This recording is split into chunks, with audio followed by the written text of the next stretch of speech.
Hey everyone, welcome back to garam masala podcast. बात करेंगे डब्बा के दोनों व्लॉग के बारे में। तो भाई डब्बा मैडम जो है वो किसी को मौका ही नहीं दे रही है कि कोई इनका व्लॉग जो है वो आराम से देखे, एनालाइज करे और उस पर रिएक्ट करे। बैक टू बैक वीडियोस आ रहे हैं। असल में बात यह है कि अभी मौदाहा में है, तो मौदाहा में कब तक है ये तो बताया नहीं है ना। हो सकता है कि हफ्ता 10 दिन है, तो इसको लग रहा है कि बस इसी हफ्ते 10 दिन में किसी तरीके से मैं सारा का सारा कंटेंट निचोड़ लूं, क्योंकि इसको पता है कि इसके व्यूज़ बहुत आते हैं और अभी मौदाहा के बहुत व्यूज़ आएंगे। तो इसको लग रहा है कि मेरी जो ऑडियंस है वो कहीं भागनी नहीं चाहिए, क्योंकि घबराहट तो शुरू हो गई होगी। क्योंकि जो जनाब हैं और मैडम हैं उनके व्यूज़ आप अगर देखो तो कितना ज़्यादा गिर गया है। अच्छा, मैडम का तो और भी ज़्यादा बुरा हाल है। ऐसा क्या हुआ है, मुझे एग्जैक्टली समझ तो नहीं आया कि मैडम के साथ ऐसा क्या हो गया कि उनकी ऑडियंस भाग गई। हालांकि 4 मिलियन हो गए मैडम के और उसका सेलिब्रेशन भी कर लिया मैडम ने, लेकिन मैडम के जो वीडियोस बिल्कुल घसीट घसीट के चल रहे हैं। अब क्यों ऐसी हालत हुई है ये तो एग्जैक्टली कहना मुश्किल है। बहुत सारा रीज़न हो सकता है। मैडम को काफ़ी सिंपैथी भी मिली थी जब उनकी बीमारी का सब कुछ सामने आया था। लोग, उनकी जो ऑडियंस है उनसे जो इतने मोहब्बत प्यार और इतना हमदर्दी जो लोग दिखा रहे थे, वो लोग क्यों गायब हो गए? व्यूज़ क्यों नहीं आ रहे हैं मैडम के? अरे भाई, मैडम तो इनका जो ये जो प्रॉब्लम है, तो डब्बा को घबराहट शुरू हो गई होगी कि कहीं मेरी ऑडियंस ना भाग जाए, क्योंकि हमारा तो यही एक है ज़रिया।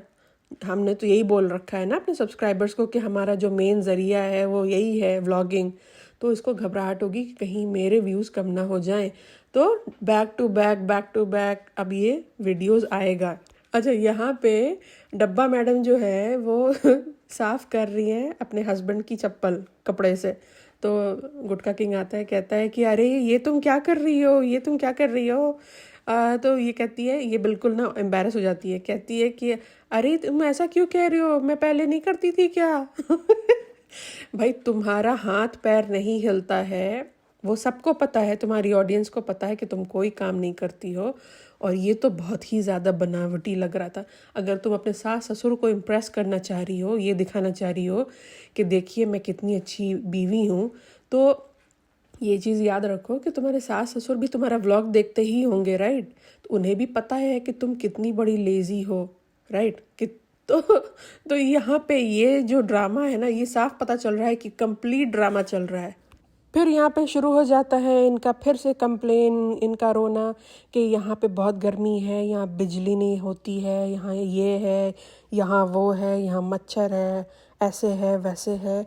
भाई, तुम्हें इतनी प्रॉब्लम क्यों हो रही है? ऐसा तो नहीं कि तुम पहली दफ़े मदाहा आए हो और सामने वाले को भी तुम इतना ज़्यादा अनकंफर्टेबल कर रहे हो। तुम्हारी माँ पीछे बैठी हुई है, वो क्या सोचती होगी कि ये दोनों आए हैं 1 साल के बाद।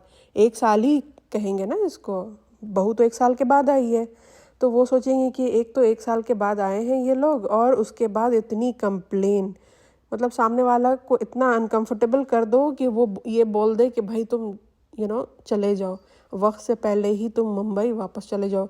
मतलब कि वो लोग, माँ बाप खुद ही अपने मुंह से बोल दें कि नहीं, तुम्हें बहुत यहाँ तकलीफ़ हो रही है, तुम लोग मुंबई चले जाओ।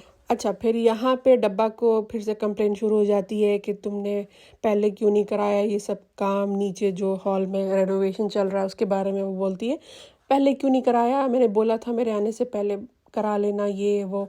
अरे भाई, तो वो कहाँ से कराता? तुम उसको यहाँ रहने देती हो क्या? तुम उसको अपने साथ लाती हो, अपने साथ ले जाती हो। वो आता भी है 2 दिन के लिए, 1 दिन के लिए, 2 दिन के लिए आता है, उसमें भी तुम उसे 4 बातें सुनाती हो कि मैं अकेली हूँ और ये हूँ वो हूँ। तो तुम तो उसे आने नहीं देती हो, तो तुम्हारे पीछे में कौन इसे रेनोवेट करता? वो उसके माँ बाप, बूढ़े माँ बाप रेनोवेट करते। तो मतलब इसकी बातें, कोई लॉजिक नहीं है, इसकी बातों में कोई लॉजिक नहीं है, लेकिन इसको बातें करनी है बड़ी बड़ी। मतलब इसको चाहिए हर चीज़ एकदम परफेक्ट, इसके महारानी साहब के आने से पहले हर चीज़ बन के तैयार हो जाए ताकि महारानी को कोई प्रॉब्लम ना हो, कोई तकलीफ़ ना हो। प्रिंसेस ट्रीटमेंट इसको यहाँ भी चाहिए। मुंबई में इसका पेट नहीं भरा है लोगों को नौकर बना बना के, यहाँ भी इसको एकदम बिल्कुल ऐसी लाइफ चाहिए कि इसको अपने प्लेट से जो है ना वो खाने का जो निवाला है ना वो भी अपने मुंह में डालने की तकलीफ़ नहीं करनी है। अगर उसके लिए भी किसी को रख सके तो वो भी रख लेगी ये औरत। अच्छा, इसका जो एक इक्वेशन था रुखसाना बाजी के साथ वो आप देखो कम्प्लीटली चेंज हो चुका है। मतलब कि ना रुखसाना बाजी इसको मुंह लगा रही हैं और ना ये रुखसाना बाजी को मुंह लगा रही है। मतलब एक अलग सा एक ऑकवर्डनेस दिख रहा है, वो भी कैमरे में दिख रहा है। पहले क्या था कि बहुत ये लोग हंसी मजाक ये वो जो है काफ़ी हा ही करते थे, लेकिन अब जो है एक अलग सा एक डिस्टेंट जो है रुखसाना बाजी हैं थोड़ी अलग थलग घूम रही हैं। और इसका रीज़न मतलब आई थिंक मेरे ख्याल में सबको पता है, क्योंकि जब रुखसाना बाजी गई थी मुंबई और जाके रही थी, इसने बहुत गंदे तरीके से ट्रीट किया था, बहुत गंदे तरीके से, और बिल्कुल भी इम्पोर्टेंस नहीं दी थी, बिल्कुल अलग थलग रखा था उसको। तो वो वहाँ से चली गई, वो वहाँ से वापस मौदाहा चली गई। तो उसके बाद से आप नोटिस करना इस दफ़े तो बहुत ज़्यादा एविडेंट है, बहुत ज़्यादा ये साफ दिख रहा है कि रुखसाना बाजी को अब ये औरत बर्दाश्त नहीं हो रही है। और दूसरा रीज़न मुझे ऐसा लगता है, पर्सनली मुझे ऐसा लगता है कि रुखसाना बाजी को कहीं ना कहीं इस बात की भी नाराज़गी है कि अपनी जो इसकी जो ननद है, जाहिर सी बात है रुखसाना बाजी बहुत पुरानी है, तो इन्होंने इनको गुटका किंग को और उसकी बहन को बचपन से देखा होगा, तो एक होता इंसान को ना एक लगाव हो जाता है घर के लोगों से, बिल्कुल फैमिली मेम्बर की तरह। तो डब्बा ने जिस तरीके से अपनी ननद को इग्नोर किया, जब वो आई बाहर से आकर के मौदाहा में रही महीने 2 महीने, तो डब्बा आई भी नहीं और ना ही उसने अपनी ननद को अपने घर पे बुलाया। तो ये सब चीज़ें हैं जिससे मतलब रिश्ते जो है ना अफेक्ट करते हैं। 3 महीना हो गया आज तक, मतलब उसकी मतलब बच्चे की फुप्पू आज तक उनका कोई जिक्र नहीं हुआ है, बिल्कुल गायब है। और गुटका किंग ने कभी मतलब बताने की भी जहमत नहीं उठाई कि भाई फुप्पू कहाँ हैं आखिर, कभी वीडियो कॉल पे भी नहीं दिखाया, कोई जिक्र नहीं किया, कोई मतलब कोई किसी के बारे में एक वर्ड नहीं। अपने छोटे छोटे भतीजा भतीजी कहते हैं ना, भतीजा भतीजी का भी कोई जिक्र नहीं। तो मुझे लगता है कि इस बिहेवियर की वजह से भी जो घर के जो इसके जो लोग हैं, जो जो पुराने काम करने वाले, वो लोग भी काफ़ी हर्ट हैं और काफ़ी सरप्राइज्ड हैं कि डब्बा इस तरीके से जो है ना बिहेव करती है और एक माँ बाप को एक बेटे से अलग कर दिया। तो बहुत सी चीज़ें हैं। अच्छा, फिर रूम में आते के साथ ही फिर से कंप्लेन शुरू कि यहाँ पे मेरे दरवाजे पे दीमक लग गया है, ये हो गया है, वो हो गया है। दीमक दरवाजे पे नहीं लगा है, दीमक तुम्हारे दिमाग में लगा है। अच्छा, इसकी शक्ल देखो, मतलब कितना इसका मुंह बना हुआ है। जब भी ये मौदाहा आती है और इसको अपने ससुराल में रहना होता है, इसका बिल्कुल मुंह बन जाता है जैसे कि पता नहीं किसी की मौत हो गई हो। मतलब कि अच्छा कितना खिलखिलाती है ये, इसके पूरे मसूड़े बाहर आ जाते हैं जब ये मुंबई में रहती है। इवन आप इसका बॉडी लैंग्वेज आप देखना कितना चेंज रहता है जब ये बेटी खाला के घर मौदाहा में होती है। अपने अपने घर, जो तुम्हारा घर है, जो तुम्हारा ससुराल है, जो तुम्हारे हस्बैंड का घर है, जो रियल घर अब है तुम्हारा शादी के बाद, वहाँ इसका दिल ही नहीं लगता है, बिल्कुल नहीं लगता है।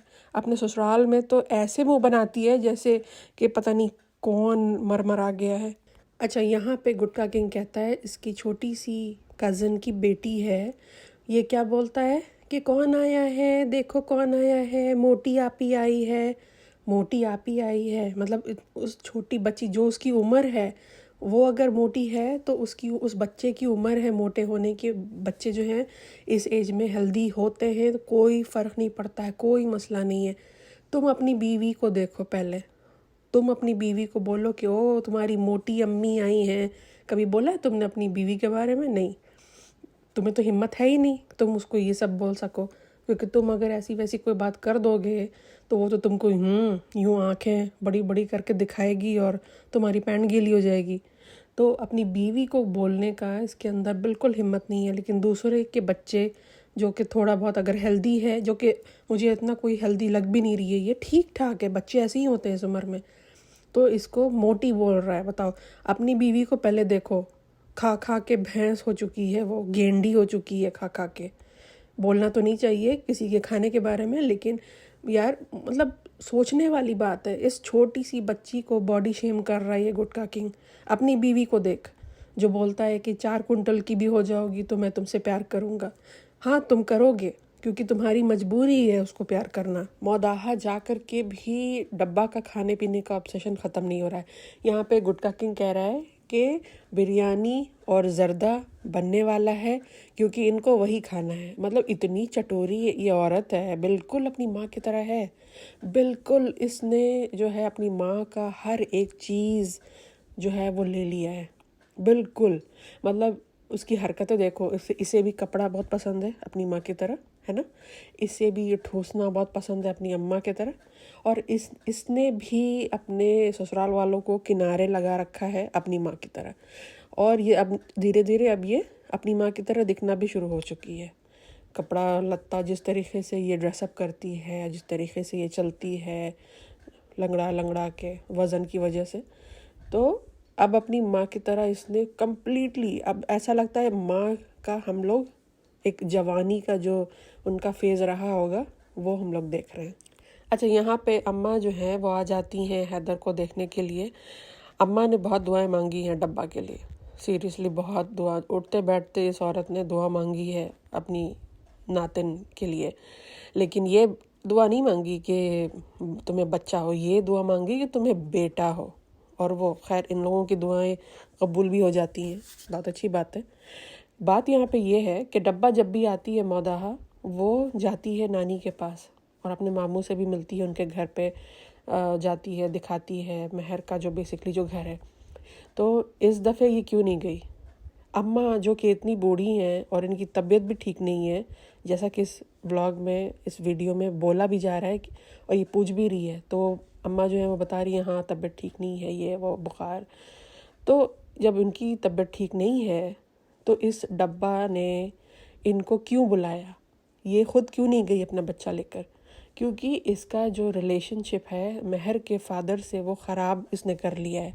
क्योंकि उसको तो घर से मतलब जॉब से तो निकाल रखा है ना महर के फादर को, तो रिलेशन तो ख़राब है, तो कैसे जाएगी, किस मुंह से जाएगी?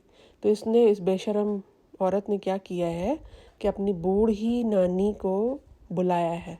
और यहाँ पे सब इसको पता था कि वो आ रही हैं, तो जाहिर है कि कुछ लेकर ही आएंगी, खाली हाथ तो आएंगी नहीं। पहली बार पर क्या बोलते हैं उसको, परनाती, पहली दफ़े परनाती को देख रही हैं, तो जाहिर सी बात है कुछ ना कुछ लेकर ही आएंगी।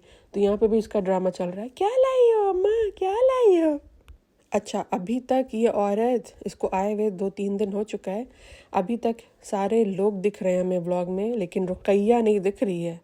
और ना ही ये औरत रुकैया के घर या उसके माँ बाप के घर गई है। अच्छा, यहाँ पे डब्बा जो है वो कहती है कि अगर कलर कोऑर्डिनेटेड अगर नहीं हो तो मुझे कोई चीज़ अच्छी नहीं लगती है। भाई कह तो ये ऐसे रही है जैसे कि पता नहीं कहाँ किस अंबानी फैमिली में पैदा हुई है। इनके घर में क्या हाल था आज से 6 साल पहले सब ने देख रखा है। और इनकी बातें सुनो ज़रा कि कलर कोऑर्डिनेटेड नहीं है तो मुझे चीज़ें अच्छी नहीं लगती हैं। ओफ, पता नहीं अंबानी से भी कोई ऊपर की चीज़ है ये। यहाँ पे डब्बा बोलती है कि ये हैदर को लेके कुछ लोगों के यहाँ मिलने जा रही है, कुछ ऐसे लोग जो काफ़ी बूढ़े हैं और आ नहीं सकते हैं, तो ये ले जा कर के अपने बच्चे को मिलवाएगी। तो भाई तुम्हारी नानी भी तो बूढ़ी ही है, वो कोई 20-21 साल की जवान लड़की तो नहीं है। लेकिन तुमने तो अपनी नानी को तो यहाँ अपने ससुराल बुलाया। ये तो कुछ समझ में नहीं आई बात। ये दोगलापन क्यों तुम दिखाती हो, ये मतलब इसका कोई एक्सप्लेनेशन नहीं है इस बात का। अच्छा, मैंने कहा था ना कि इसको यहाँ भी एक चमची की ज़रूरत होगी और ये महर को अपने पीछे लगा के रखेगी। देखो, अब तक के हर व्लॉग में जितने भी इसने व्लॉग डाले हैं मौदाहा के, हर व्लॉग में महर बैकग्राउंड में है। महर का मतलब इतनी बड़ी बड़ी बातें, इतना बड़ा बड़ा ज्ञान इसने दिया था मुंबई में कि पढ़ाई करना, ये करना, वो करना। तो लेकिन ये जब आती है तो उस वक्त इसको याद नहीं आता है कि भाई इस लड़की की पढ़ाई लिखाई है, मैं वो सब छुड़ा कर इसे अपना काम करा रही हूँ। ये यहाँ पे कप लेकर के आई है, पता नहीं शायद अजवाइन का पानी का कप लेकर आई है। तो ये सेम काम रिजा करती है मुंबई में। तो नेहा फैजी जो इसके बारे में बोलते हैं ना कि ये इसको चाहिए चमचियाँ, चालू को चमचियाँ बहुत पसंद है। तो जैसे रिजा मुंबई में चमची है, इसको ज़रूरत है एक चमची यहाँ। तो इसीलिए ये इसको कोई फ़र्क नहीं है कि किसी का करियर बने, ज़िंदगी बने, पढ़े लिखे, क्योंकि खुद भी तो पढ़ी लिखी नहीं है। बोलती है कि इसने जो है वो ग्रेजुएशन वगैरह किया है, लेकिन मुझे डाउट है, आई डोंट थिंक इसने कोई ग्रेजुएशन किया है। तो ये इतनी नालायक औरत है, अपना तो ज़िंदगी इसने बना लिया यूट्यूब से, लेकिन दूसरों को इसने जो है एकदम अब्यूज़ करके रख दिया है। ये बेसिकली डब्बा जो है यहाँ पे आई हुई है नानी के घर पे। जो नेहा की जो नानी है वो उनका ये घर हुआ, क्योंकि गुटका किंग की जो बहन है वो नेहा की मामी लगती है। तो बेसिकली ये उनके मामा का घर है, बेसिकली नानी का घर है। तो ये जो आंटी जो बैठी हुई है बच्चे को लेकर के, ये बेसिकली नेहा की नानी है। तो डब्बा ने इन्हीं की बेटी के साथ बदतमीज़ी किया था। जो नेहा ने कहा था ना कि डब्बा ने मेरी मदर के साथ बदतमीज़ी करी थी, तो ये जो आंटी है ना जो बच्चे को लेकर बैठी हुई हैं, इनकी बेटी के साथ इस डब्बा ने इतनी बदतमीज़ी करी। लेकिन यहाँ पे ये देखो इस औरत की कितनी यहाँ पे जो है वो इज़्ज़त मिल रही है उसको। ये जो आंटी हैं इनको तो अलाउ भी नहीं करना चाहिए था, मना कर देना चाहिए था कि मेरे घर में कदम रखने की ज़रूरत नहीं है। जो इंसान इतनी बदतमीज़ी करे उसको अलाउ कैसे कर दिया? अलाउ भी नहीं करना चाहिए था, कि इसको तो बैन लगाना चाहिए था कि ये इंसान इस घर में कदम ना रखे। अच्छा जी, तो फिर से शुरू हो गया इनका ड्रामा। मुझे एक चीज़ समझ में नहीं आती है कि हर चीज़ इसको ऐन मौके पे क्यों याद आती है। इसको तो पहले से पता है ना कि मिलादुन नबी है, तो नए कपड़े और ये और वो शॉपिंग और चूड़ी और ये वो जो भी, तो इसको हर चीज़ बिल्कुल एंड मौके पे क्यों याद आती है। अच्छा, यहाँ पे इतनी बारिश हो रही है, ये औरत इतने छोटे से बच्चे को लेकर के निकल पड़ी है। मतलब बच्चा तो मतलब मुझे लगता है कि उसको चक्कर आता होगा रात में, इतना घूमता है इतना घूमता है। मतलब मुझे लगता है कि बहुत से लोग अपनी ज़िंदगी में इतना नहीं घूमते हैं जितना 3 महीने में इस औरत ने उस बच्चे को घुमा लिया है। अच्छा, यहाँ पे महर भी बैठी हुई है। महर पिछले हर व्लॉग में महर मुझे दिख रही है, सुबह शाम दोपहर रात। इसका कोई पूछने वाला नहीं है, कोई इसका वाली वारिस नहीं है, कोई मतलब बिल्कुल अजीब तरीके से कोई मतलब लावारिस की तरह के कोई पूछने वाला नहीं है, माँ कहाँ है बाप कहाँ है। अच्छा, यहाँ पे इसको ये कपड़े दिलाती है। अच्छा, तो लेकिन ये नहीं कि इसकी जो बहन है उसको भी एक कपड़ा ख़रीद के दे दे, एक ड्रेस उसके लिए भी ले ले, नहीं। ये सिर्फ़ और सिर्फ उसको कपड़ा देती है जो इसके कंटेंट बनते हैं, जो इसके व्लॉग में आते हैं। अच्छा, ये एक दफ़े भी इसने ये नहीं पूछा इससे कि तुम्हारे फादर कैसे हैं, हमें व्लॉग में तो नहीं दिखाया। अब पीछे अलग से पूछा हो तो वो अलग चीज़ है, लेकिन एक दफ़े भी मिलने गई वो अपने मामू से, कारी मामू जो हैं, एक दफ़े भी गई वो मिलने? नहीं गई। और वही रीज़न था जिसकी वजह से उसने अम्मा को यहाँ बुलाया, नहीं तो ये जाती। अच्छा जी, यहाँ पे कृष्णा जो है वो डब्बा को लेके जा रहा है, बारिश से बचा रहा है। मैं तो ये सोचती हूँ कि इस लड़के ने मतलब इसका ये ड्रीम जॉब है, सीरियसली ये ड्रीम जॉब है। मतलब इसके माँ बाप को कितना अजीब लगता होगा, कितना अफसोस लगता होगा कि बेटा मेरा मतलब कुछ करियर बनाता, कुछ अलग चीज़ करता है। ये कौन सा शौक़ है भाई, किसी की ग़ुलामी करना, ये कैसा शौक़ है। अच्छा, यहाँ पे इस क्लिप में आप देखिए, ये क्लियरली दिख रहा है कि यहाँ पे ये इसको फीड करा रही है। अब बताओ, यहाँ पे ये बनती है बहुत बड़ी हिजाबी, बहुत बड़ी मुसलमान, कौन शरीफ औरत अपना इस तरीके का जो क्लिप है वो ऐड करेगी, ऑलमोस्ट 4 मिलियन लोगों को ये दिखाएगी। इसको पता है कि इसका जो व्लॉग है औरतें तो देखती ही हैं, लेकिन बहुत सारे मर्द भी देखते हैं। अब बताओ आप खुद ही सोच लो कि कितना जलील हरकत है ये। आपको क्या ज़रूरत है इस क्लिप को ऐड करने की। और मज़े की बात यह है कि ये वीडियो कोई बना रहा है ना। मैं तो पता नहीं, मेरा दिमाग कहाँ कहाँ गया है। मैं तो ये सोच रही हूँ कि कृष्णा वहाँ पे खड़ा होकर बना रहा है या कौन बना रहा है, गॉड नोज़। लेकिन आप सोचो मतलब कोई शरीफ औरत क्या ये हरकत करेगी? वहाँ पे बच्चे बैठे हुए हैं, आपको ऐसी कौन सी चुल है कि भाई आप वहीं पे उसी वक्त आपको वीडियो बनाना है? आप बाद में भी वीडियो बना के आप कपड़े और जो भी आपको बताना था या दिखाना था वो आप दिखा सकते थे, बता सकते थे। आपको क्या ज़रूरत थी उसी वक्त कैमरा ऑन करने की? मतलब ये ज़लील मतलब आई थिंक वर्ड्स भी जो है ना वो मेरे पास कम है। अच्छा, फिर उसके बाद ये जाती है किचन में, इसको बनाना होता है खीर और चटनी, इमली की चटनी बनानी होती है। भाई इमली की चटनी बनाने में इसने जो है पूरा का पूरा एक सिंपल सी इमली की चटनी, इससे जो है इतने ड्रामे और नौटंकी, रोना धोना और पता नहीं क्या लगता है कुछ हुआ है, क्योंकि हमेशा इसको रोना आ रहा होता है, अपने ससुराल में मुंह बना होता है, इसकी एनर्जी बहुत डाउन होती है। और इसी व्लॉग में जैसे ही वो बेटी खाला के घर पहुंची है, जहाँ पे जो वो सीन है जहाँ पे वो मोमबत्ती लगा रही है, वहाँ पे आप उसका एनर्जी लेवल देखो और वहाँ पे उसकी बातें देखो।